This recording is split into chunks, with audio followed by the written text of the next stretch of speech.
Magandang araw, Malacanang Press Corps. Hangarin ni Pangulong Ferdinand R. Marcos Jr. na pagaanin ang pasanin ng mga Pilipino. Unti-unti nang natutupad. Ito'y matapos ipag-utos ng Energy Regulatory Commission sa Meralco na ipatupad ang 9.5 billion pesos na refund para sa mga consumers. Tinatayang aabot sa higit 8 million customers ng kumpanya ang inaasahan na makikinabang sa nasabing refund. Sa isang desisyon na inilabas ng ERC nitong July 31, ipinag-utos ng komisyon sa kumpanya na ibalik ang equivalent rate na 0.3448 peso per kilowatt hour sa loob ng 6 na buwan. Makakaasa ang mga residential customers ng Meralco na makakatanggap sila ng refund rate na 0.5861 peso per kilowatt hour. Kung kayo ay may konsumo na aabot sa 200 kilowatt hours, kada buwan ay maaaring kayong makatanggap ng refund na aabot sa higit 100 piso. Ayon kay ERC Chair and CEO Francis Saturnino Juan, ipatutupad ang refund sa susunod na bill cycle. Dapat din ay malinaw itong nakasaad sa electricity bills ng mga consumer. Malinaw ang hangarin ng Pangulo. Ibalik sa taong bayan ang kanilang pinagpaguran. Kada piso na matitipid ay malaking tulong sa bawat pamilyang Pilipino.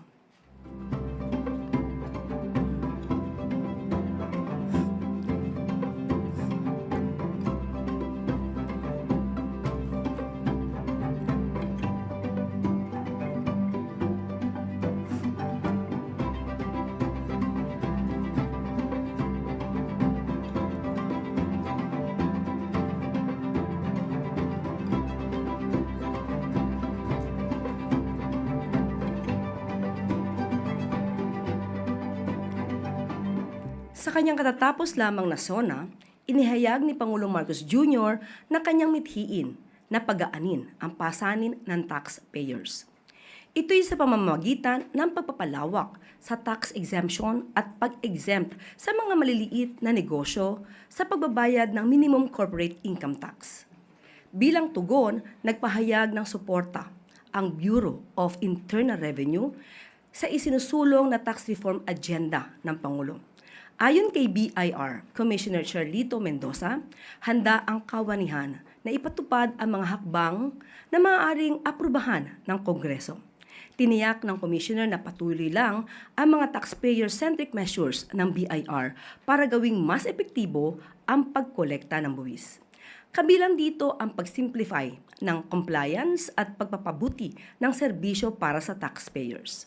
Nandyan din ang pag-modernize sa systems at pag-review sa mga proseso at regulasyon na hindi na angkop sa pangangailangan ng mga nagbabayad ng buwis. Iginit naman ni Commissioner Mendoza na magpapatuloy din ang konsultasyon ng BIR sa mga stakeholders nito para siguruhin na gumagana ang mga hakbang ng kawanihan upang tugunan ang anumang suliranin. Malinaw ang layunin ni Pangulong Marcos Jr. Gawin ang lahat ng paraan upang maibsan ang bigat ng pasanin ng ating mga kababayan.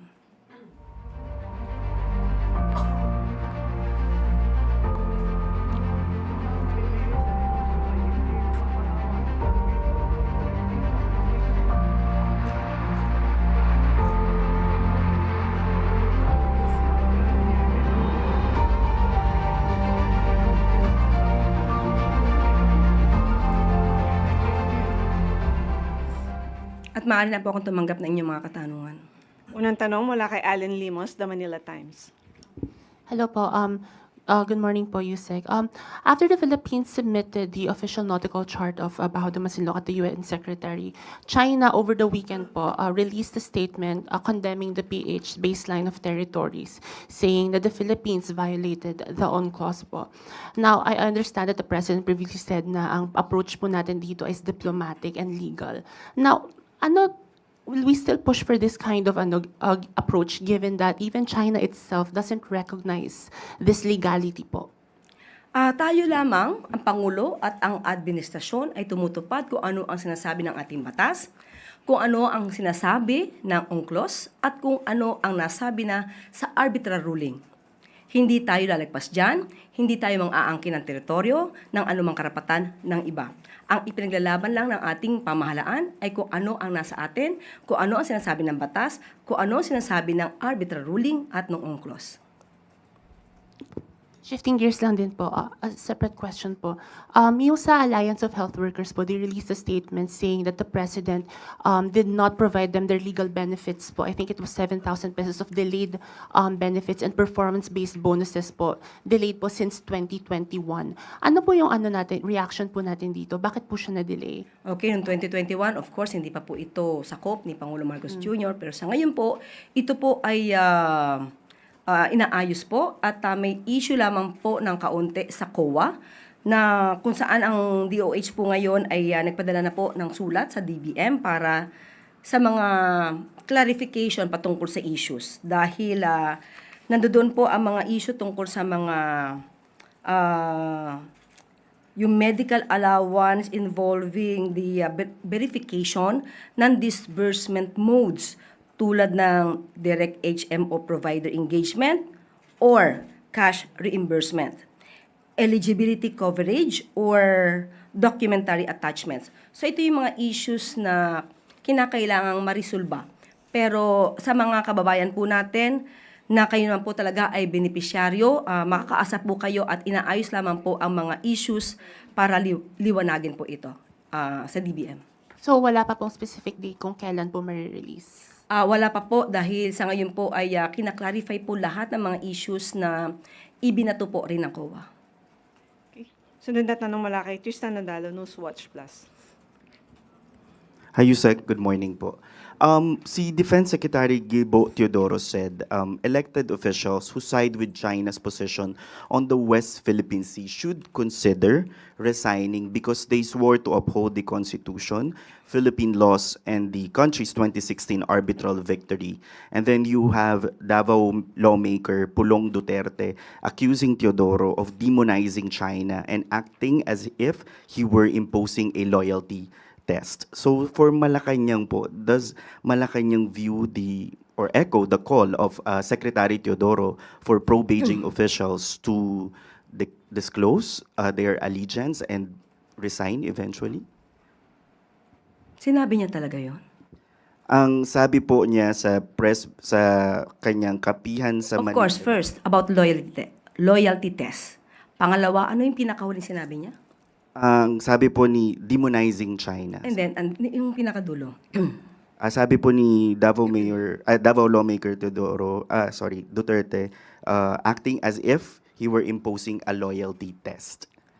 So, Ang pinag-uusapan po natin dito ay mga Pilipino. Pilipino na ang dapat ang puso ay para sa Pilipinas lamang. Hindi pinag-uusapan dito ang loyalty. Lahat tayo mga Pilipino, dapat ang puso, ang paninindigan, ang ipaglalaban ay ang bansang Pilipinas lamang.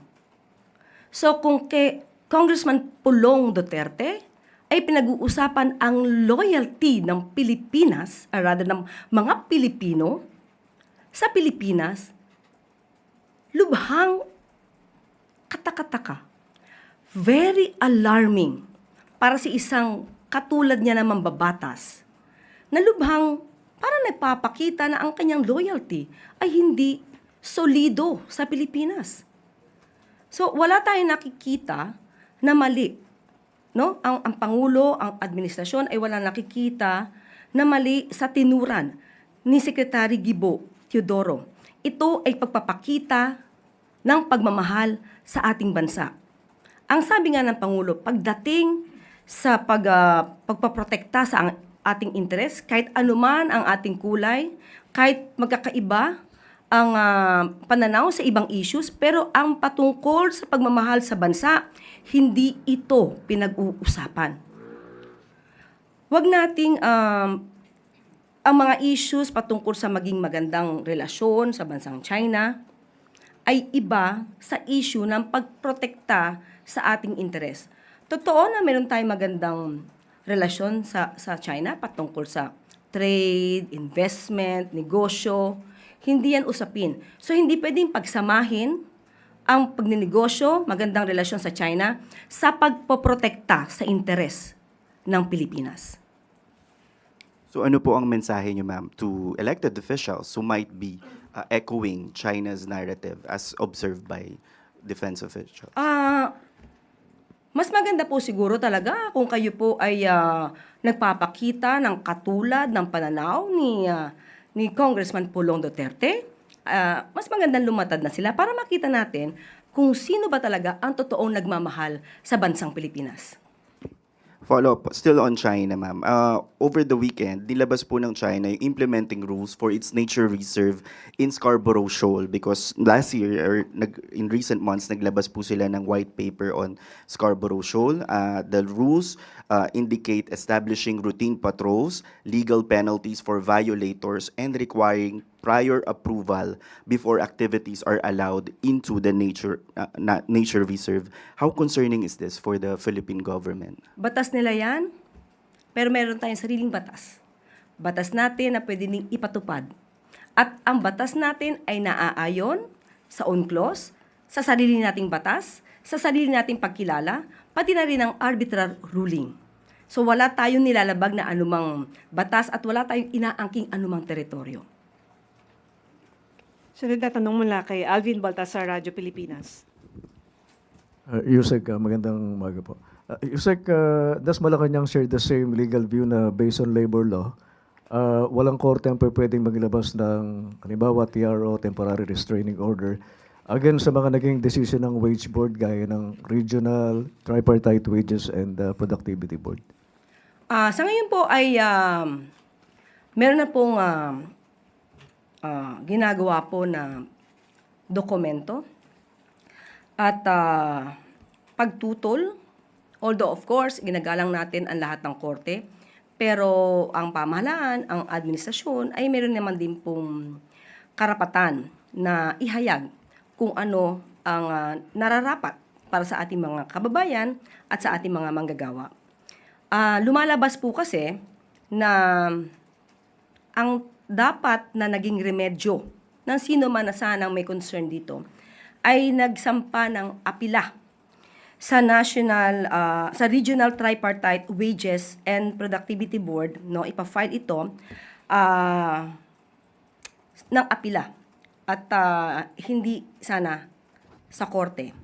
So anyway, ang Office of the Solicitor General ay ready naman po na ipaglaban po ang wage order na naipasa po para sa ating mga manggagawa. Kasi yung TRO yata, Yusek, good for 20 days. So pumapatak na hanggang August 13. So are we confident, Yusek, na after 20 days or after August 13, pwede nang ma-implement, hindi naman ura-urada, pero ma-i-implement yung 85 peso wage increase para sa National Capital Region? Hindi ko po kayang mag-speculate kung ano ang mga susunod na mangyayari at ayoko rin pangunahan din po ang korte, pati po ang Office of the Solicitor General. Pero sa ngayon po ay ipinaglalaban ang stance ng ating pamahalaan patungkol sa wage order para sa ating mga kababayan sa NCR. Follow-up question mula kay Christian Yosores, DZMM. Yusek, nakarating po ba kay Pangulo yung balita tungkol po doon sa paglalabas ng TRO ng Pasig RTC sa wage hike? And nagbago po ba yung posisyon niya tungkol po doon sa mga panawagan sa legislated wage hike? Kasi di pa po laging binabagit ng Pangulo na may mga regional wage boards na magtatrabaho para tiyakin na merong review at pagpapatupad ng dagdag sahod. Anong ibig mong sabihin kung nagbago yung kanyang pananaw? Kung will he support now yung mga calls for a legislated wage hike sa Congress? Ang pagbibigay naman po ng tamang wage or sweldo sa ating mga manggagawa, ito naman po ay nais ng Pangulo. Kaya hanggat wala pang nagagawa na batas patungkol po dito, tuloy-tuloy po ang pagtatrabaho ng pamahalaan at ng Regional Tripartite Wages and Productivity Board para po matugunan ang pangangailangan ng ating mga kababayan. Okay. Sunod na tanong mula kay Bernadette Tamayo, The Manila Times. Ma'am, Senator Amy Marcos has sought a Senate inquiry on the Pax Silica venture. She claimed po na there are farmers in Capas Tarlac who were told to stop planting para daw supposedly to prepare the land for the establishment of the tech hub. What's the reaction of the palace on this matter po? Hindi naman napipigil si Senator Amy sa kanyang mga gusto. At siguro mas maganda po na malaman niya kasi ang pinag-usapan dito ay mga farmers. Since 2019 po, 2019 pa, during the 2019 SEA Games, nagkaroon na po ng tinatawag nating buildable areas. Ito po ay allocated na since 2019. So, sa lugar na ito ay dapat wala ng farmers dahil ito po nga ay na-approve na bilang buildable zones. At meron naman pong natitira na 6,000 hectares na reserve para sa open green spaces, forest reserves, and designated zones for upland farming. So, maliit lang po ang mauukupan nito. 3,500 hectares ang kabuuan ng buildable zones. At doon po, maaaring ilagay itong proyekto regarding Pax Silica. So, hindi po makaka-apekto to sa ating mga farmers. Follow-up po. Ma'am, sinabi rin po ni Senator Marcos na hindi daw po sapat yung konsultasyon dun sa mga komunidad na maapektuhan itong Pax Silica deal. Sa ngayon po, binanggit ko po noong nakaraan, ang BCDA po ay open po at sa ngayon po ay patuloy po ang kanilang pagkukonsulta sa mga concerned agencies, concerned local government units, sa lahat ng stakeholders. Kaya ito po ay nabanggit natin para sa lahat na may mga concerns ay maaari po makipag-ugnayan sa ating pamahalaan para matugunan kung ano ang mga issues na dapat pang iresolba. Okay, sunod na tanong mula kay Christian Bascones, PRTV.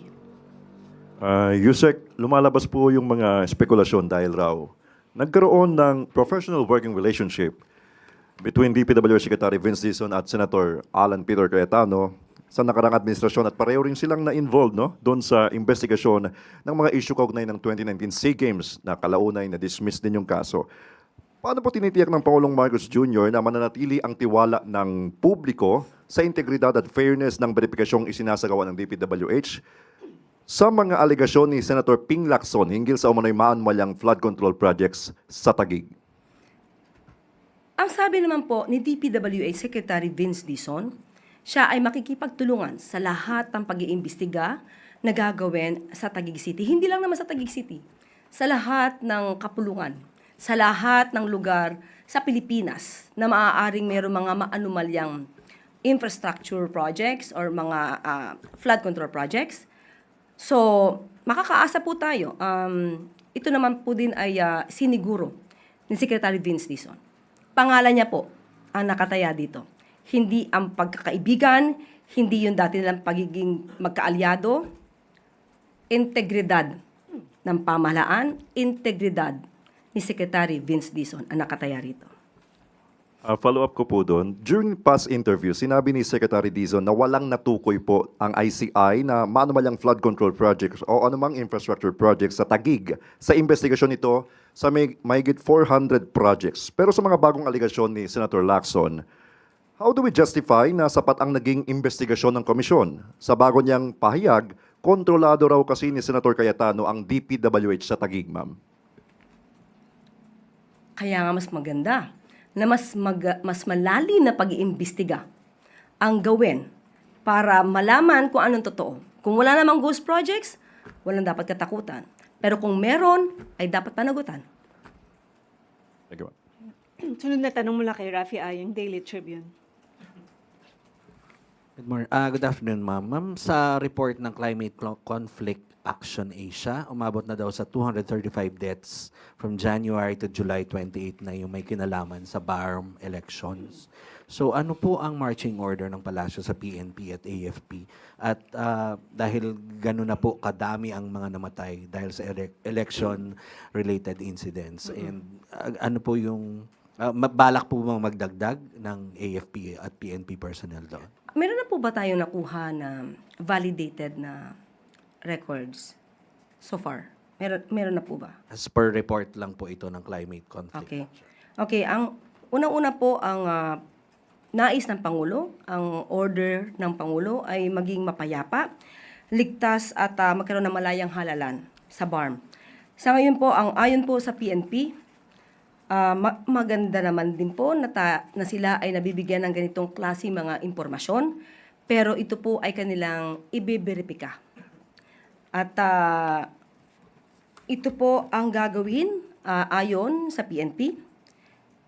Patuloy ang focus law enforcement operations ng PNP laban sa mga private armed groups at iba pang banta sa seguridad, kasabay ng mahigpit na koordinasyon ng PNP, AFP at COMELEC sa pamamagitan ng Joint Security Control Centers.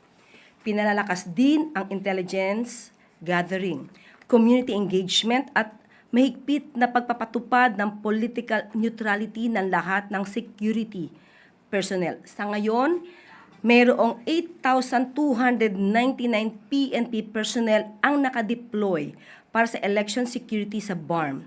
Habang papalapit ang halalan, maaari pang madagdagan ang deployment batay sa threat assessment at sa magiging pangangailangan ng COMELEC.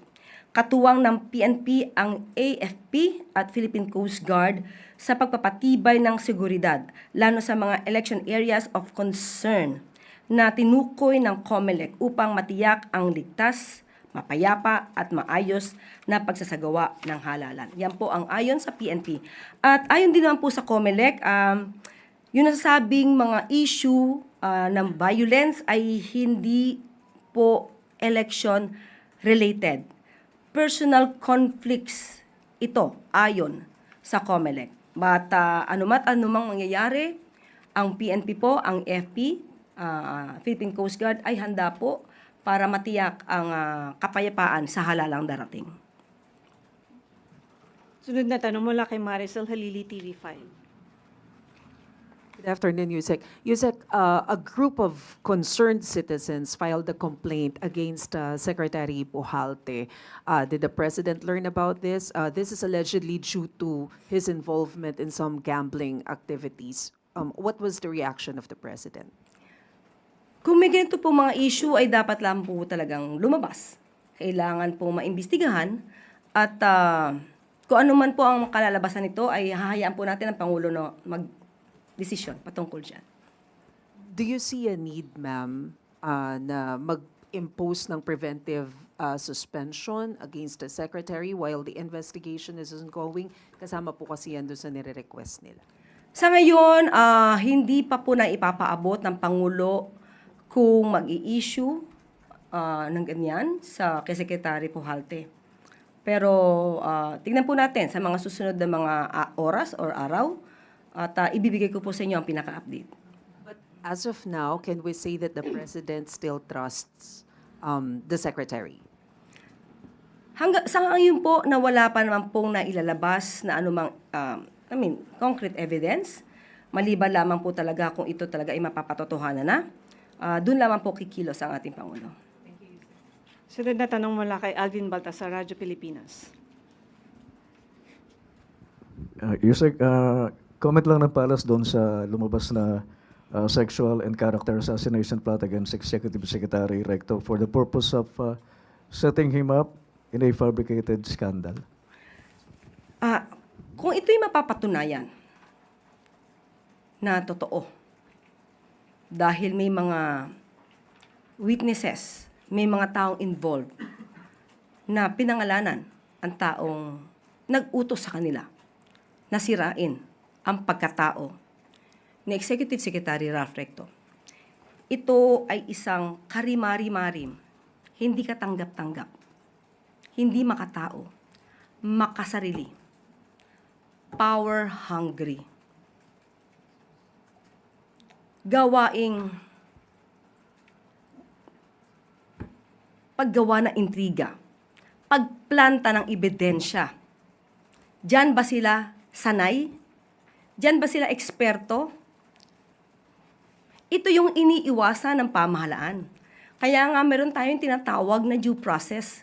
Proseso ang pinapatupad ng pamahalaan, ng administrasyon ni Pangulong Marcos Jr. Ayaw natin yung naranasan natin nung nakaraang administrasyon. Pero pilit pa rin nilang ginagawa sa ngayon. Hindi ito unang beses. Madami na tayong nakita, marami na tayong naobserbahan na yung ibang mga inilalatag nilang mga di umanong testigo ay gawa-gawa lamang. Sino ngayon ang nagpapagulo sa bansang ito? Sinabi ng Vice Presidente na ang bansa natin ay in chaos. Sino ang gumagawa ng gulo sa bansa natin? Definitely, hindi ang Pangulong Marcos Jr. Sino ang mga kaalyadong tinuturo na gumawa nito? Ito ba ang ugali na ipamamana natin sa ating mga kabataang Pilipino? Hindi dapat ganito nakikita ang karahasan, paggawa ng kwento, paninira. Napakarampanta ng ginagawa nila. At ito ay nakakasira sa gobyerno, nakakasira sa isipan ng ating mga kabataan. Yusek, follow-up lang. Is mo lang kanyang convinced na hindi lang nagtatapos kay since nabanggit naman si Congressman Lebiste at saka si dating Congressman Jing Paras. Kumbinsido ba ang palasyo na hindi lang nagtatapos doon sa dalawa yung itong plot kay Executive Secretary? Sa ngayon po, ang NBI, sa pamumuno po ni NBI Director Matibag, ay inaalam pa po ang pinakalalim nito. Dahil pwedeng hindi lamang si E.S. Ralph Recto ang nais nilang biktimahin. So, dapat natin ito malaman. So, tayo lahat, kayo mga lehitimo, taga-mainstream media, ipaglaban ninyo ang inyong karangalan, ang inyong dignidad bilang tagapagbalita ng tama, hindi fake news. Sunod na tanong mula kay Tristan Nadalo, Newswatch Plus. Yusek, maiba lang po na topic yung sa pag-grant ng Sandigan Bayan ng bail kay former Senator Revilla. Some groups have expressed their disappointment by the decision, kabilang po yung grupong Spark na sinabi po nila it showed the failure of the Ombudsman to convince both the public and the courts of the strength of their anti-corruption cases. Sabi po nila, taxpayers do not need any more of Boying Remulla's papogi press conferences, but rather a transparent and comprehensive report on the corruption cases. Sabi naman po ng grupong Kapatid, this decision exposes the sharpest irony of Philippine justice, swift, compassionate, discretion for the powerful, but rigid severity and endless delays for political prisoners and poor PDLs. Ano po ang saloobin ng Malacanang dito sa naging desisyon ng Sandigan Bayan and sa mga, syempre po, parang nadidismaya sa naging resulta? Sa pagkakataong ito, tandaan po natin, hindi lamang po si dating Senador Bong Revilla ang akusado rito. Siya lamang po ang nabigyan ng pagkakataon na makapag-post ng bail for temporary liberty. Yung iba po na sangkot ay hindi po nag-grant ang petition for bail. Huwag natin kalimutan yan. So, hindi po natin masasabi na hindi sapat ang naging trabaho ng Office of the Ombudsman at ng mga state prosecutors. Hindi ito gauge para sabihin na hindi sila nagtatrabaho. Unang-una, ang karamihan siguro sa mga nagtutuligsa, hindi nila na-witness. Most probably, yung pinaka naging hearing. Sa lahat ng pagkakataon ng hearing, hindi natin masasabing nandoon sila. So, kung may kakulangan, hindi pa po dito nagtatapos. dahil petition for bail pa lang po ito. Maaaring nagkaroon ng edge, pero ayon naman sa Office of the Ombudsman, ay may matibay silang mga ebidensya. So, hayaan na lang po natin ang state prosecutors na gampanan ang kanilang trabaho. Isang maikli na lang po na follow-up. Siguro sa mata ng publiko, ma'am, paano po i-assure ng Malacanang na there was no special treatment? Because in our previous briefings, ang lagi po nating ina-example nga is, ang unang nasampahan ng kaso ay kaalyado mismo ni Pangulong Marcos, which is former Senator Revilla. Pero at this point, siya po yung nabigyan ng piyansa or ng pagkakataong magpiyansa. Baka lang po maging iba yung pagtingin ng publiko. Ano po ang pagtitiyak dito ng Malacanang when it comes to corruption cases? Give me the concrete question. What do you mean, maiiba ang pagtingin ng tao? In what way? Baka lang po sabihin may selective justice na naman po. Selective justice Na- dahil napakawalan siya or nagkaroon ng temporary liberty. Bilang siya po ay kaalyado din ng Pangulo as compared to others na hindi pa po nabibigyan ng ganitong desisyon o pagkakataon. Unang-una, ang pagdedesisyon po yan, hindi po hawak ng Pangulo ang judiciary. Alam natin na may separation of powers.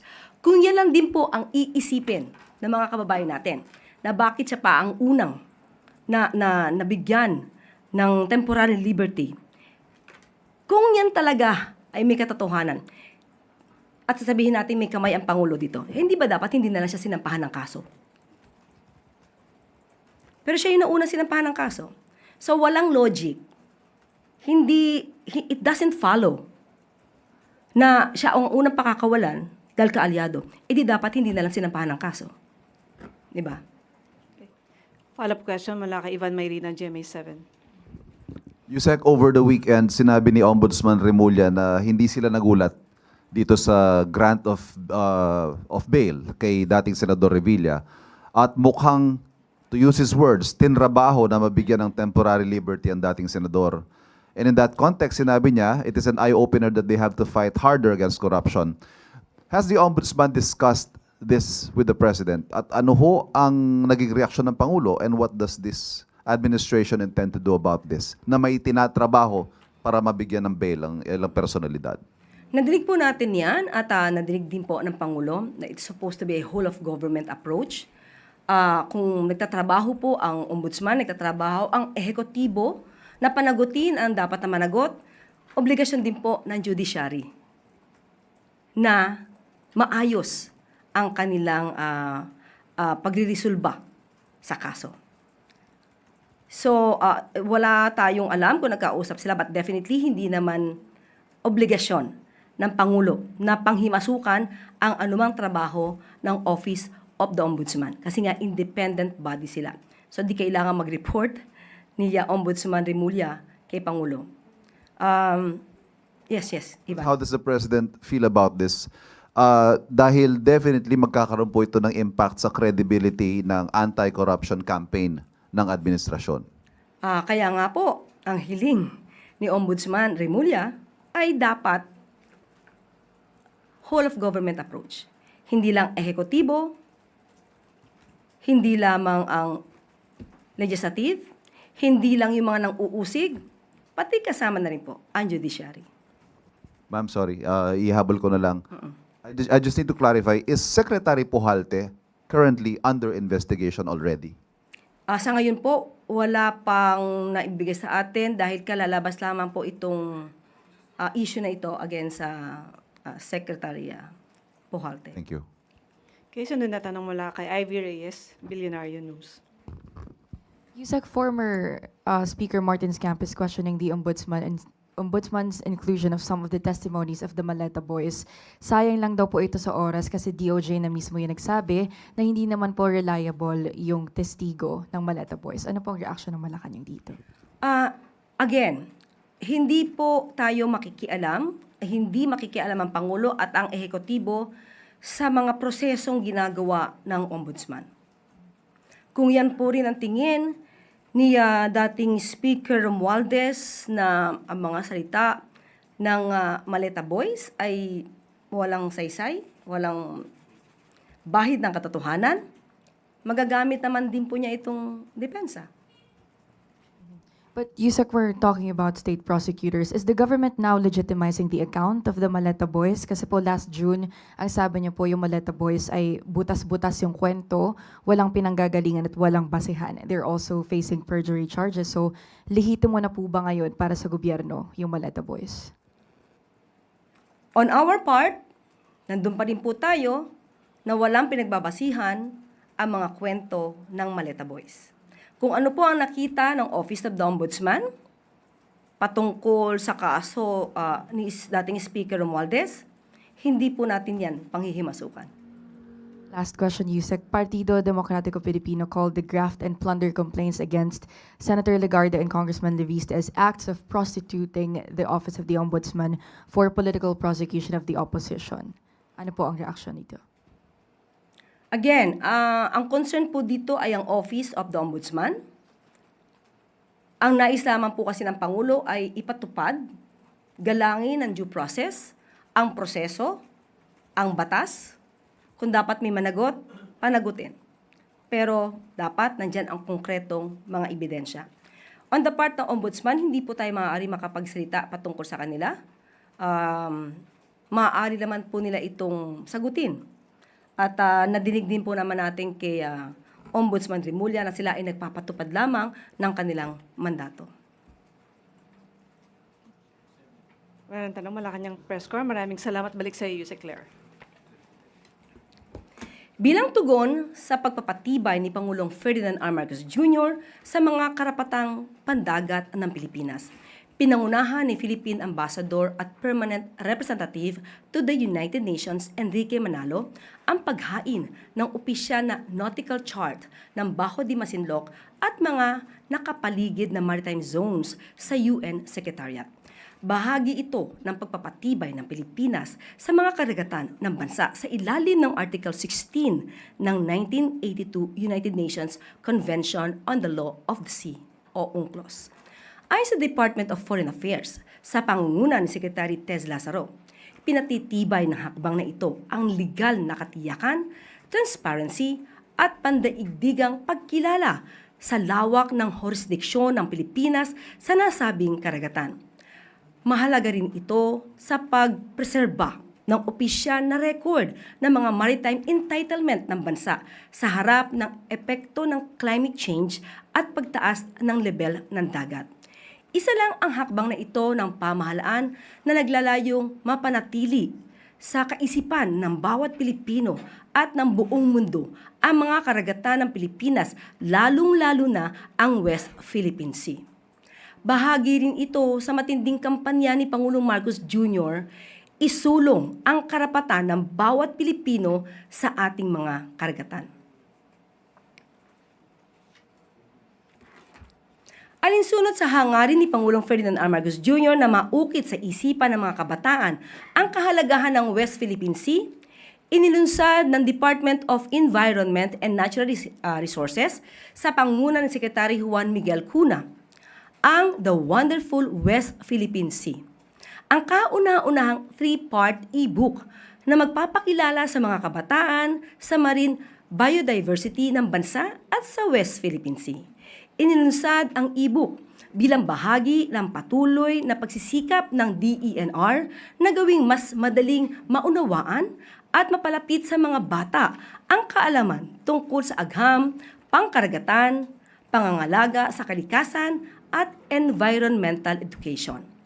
Ang unang yugto ng e-book, The Wonderful West Philippine Sea with Pawi, the Sea Turtle, ay sumusunod sa paglalakbay ni Pawi, isang mausisang pawikan habang tinutuklas ang mga bakawan, damuhang dagat, bahura at mga pamayang baybayin ng West Philippine Sea. Ayon sa DENR, makakatulong ang e-book na maintindihan din ng mga kabataan, pati ng mga congressmen, ang kahalagahan ng food security, kabuhayan sa karagatan at shared heritage.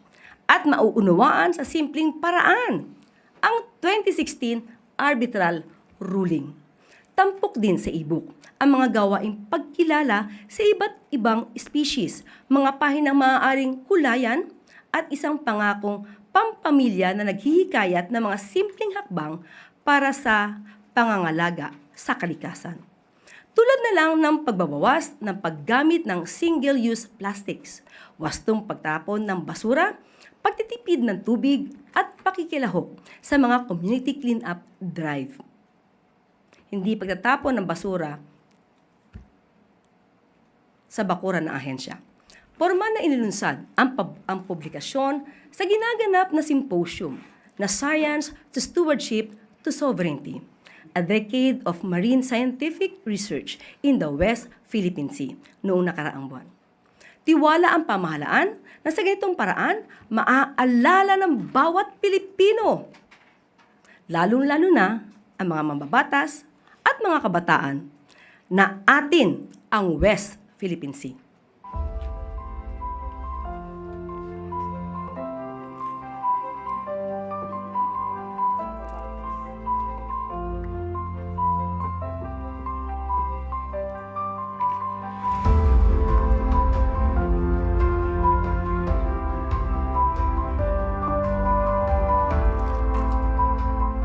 At sa mga iba ang pananaw na tungkol sa ating karapatan sa West Philippine Sea, i-download nyo na po yan. At lagi po natin tandaan, ang bagong Pilipino ay maggalang at mapagkalinga. Ugaling dapat manahin ng mga kabataang Pilipino. May kasabihan tayo na ang ginagawa ng matanda ay nagiging tama sa mata ng mga bata.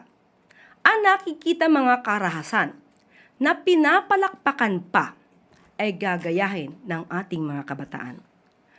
Pagkaingatan ito ng mga magulang at mga guro, ipakita ang tunay na bagong Pilipino. At dito na po nagtatapos ang ating press briefing. Magandang araw para sa bagong Pilipinas.